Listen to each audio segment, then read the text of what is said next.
Wow, কি দুর্দান্ত! ঢাকাইয়া সিনেমার জনপ্রিয় সুপারস্টার শাকিব খানের এবার ঈদুল আজহায় এসেছে তুফান সিনেমাটি। তুফান সিনেমাটি এত সাড়া ফেলেছে, সারা বাংলাদেশ কাঁপছে। শাকিব খানের দর্শক কিন্তু দিন দিন কালে বাড়ছে। আপনারা জানেন গতকাল রাত্রে শাকিব খানের এবং মিমি চক্রবর্তীর একটি গান রিলিজ হয়েছে। টিজারের মাঝে আমরা দেখেছিলাম, তারপরে এটা দেখে কিন্তু আমরা খুব এক্সাইটেড, কবে আসবে, কিন্তু সেটা কিন্তু এমন সাড়া ফেলে দিয়েছে ভাই। আপনারা দেখেন আমাদের মিমি চক্রবর্তীর এই যে দুষ্টু কোকিল ডাকে রে কোকো কোকো কোকো, এই গানটি এত ভালো করছে বা এত ভালো লাগছে আমার কাছে। তারপরে এই যে শাকিব খানের ডায়লগ গুলো শুট করে একজনকে ফেলে দেয়, তারপরে বলে গান বন্ধ করলি কেন, গান বাজা, গান বন্ধ করলি কেন, বাজা।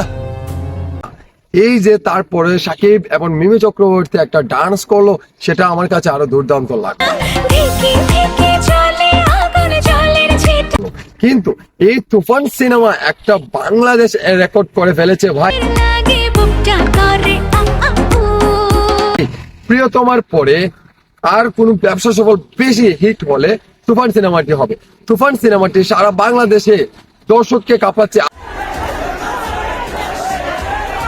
আপনারা জানেন এই বন্যার্থী মানুষরাও কিন্তু সিনেমা হলে যাচ্ছে শাকিব খানের জাস্ট তুফান সিনেমাটি দেখার জন্য। এমনকি দুষ্টু কোকিল গানটি আমার ব্যক্তিগতভাবে অনেক দুর্দান্ত পারফরমেন্স করেছে মিমি চক্রবর্তী। এমনকি মিমি চক্রবর্তীর এই যে গেট আপ লুকিং বা এই ড্রেস আপ সবকিছু মিলিয়ে পারফেক্ট, আমার কাছে খুবই ভালো লেগেছে।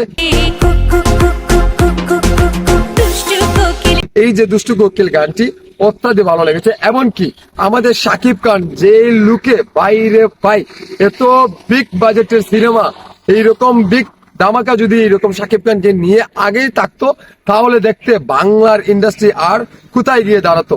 শাকিব খান ইন্টারন্যাশনাল ভাবে এখন কাজ করছে। শাকিব খান আগে 10 থেকে 12টি সিনেমা করতো, এখন থেকে কিন্তু তা করছে না। বেছে বেছে কিন্তু 3 থেকে 4টি বছরে সিনেমা বানাবে। কিন্তু অনেক হ্যাটার্স রয়েছে, তারা বলে শাকিব খান ঈদ ছাড়া সিনেমা মুক্তি দেয় না। আরে ভাই, বিগত দিনের কথা আপনারা দেখেন, বিগত দিনের জিনিসগুলা দেখেন। শাকিব খান বহু সিনেমা ঈদ দিয়েছে, ঈদ ছাড়া কিন্তু অনেক সিনেমা চলেছে, আপনারা বুঝতে হবে। যাই হোক, এটা নিয়ে আজকে কথা বলবো না, এটা কথা বলবো জাস্ট শাকিবিয়ানরা। আপনারা বলেন মিমি চক্রবর্তীর পারফরমেন্স কেমন লেগেছে, এবং আমাদের ঢাকায়ের কিং সুপারস্টার শাকিব খানের এই দুষ্টু কোকিল ডাকে রে কোকো কোকো কোকো কো, এই গানটি কেমন লেগেছে আপনাদের কাছে, এই ভিডিওর কমেন্ট বক্সে জানিয়ে যাবেন। সো বন্ধুরা, ভালো থাকেন, সুস্থ থাকেন, আল্লাহ হাফেজ, আসসালামু আলাইকুম। দুষ্টু কোকিল ডাকে রে।